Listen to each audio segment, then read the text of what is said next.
Alright guys, I'm here in South Africa, and today guys, I've got an absolute pleasure. I believe we're going to go and see one of the most amazing animals on the planet. If I haven't already fallen in love, you guys are going to fall in love today. And what are we looking at today? So we're going to try and head after one of our pangolins named Ditzy.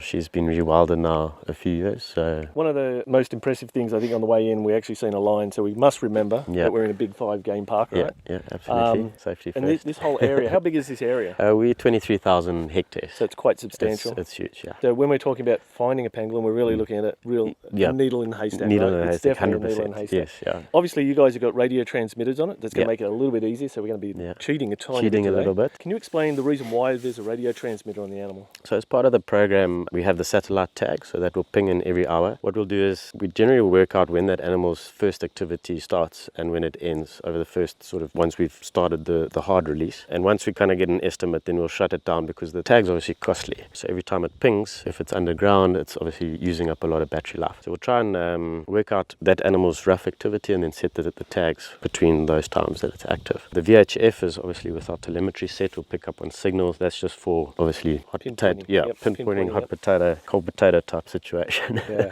So between the two, we get a rough location, get to the general area, and then walk in with it. Have a check out. Yeah. The most important thing for everyone back there at home is to know that we didn't just pick a random animal and put a satellite tag on. There's a specific reason why. This animal happens to be the most trafficked mammal on the planet. Yeah. All of our pangolins that have come in through trafficking, that have been part of a sting operation where guys catch the guys, arrest, make arrests, and obviously save the pangolins. Then comes through to Johannesburg Wildlife Vet. They'll do a check, make sure the animal's healthy, and then comes through to us. We do generally a soft release, try and get that animal's condition to where it needs to be, and a weight. Obviously, if they're too small, they can be susceptible to hyenas and lions. We get it to about 6.5, 6.8 kgs. It's ideal, and then we release into the wild. We're talking about an animal that eats like ants. Ants, termites, and eggs. So it takes a bit of a while. So it's very similar to a kidna, right? Yeah. Except for the Australian kidna is a little bit weird again, right? It lays an egg, has a baby, and then feeds milk. So it's a little bit strange, completely different.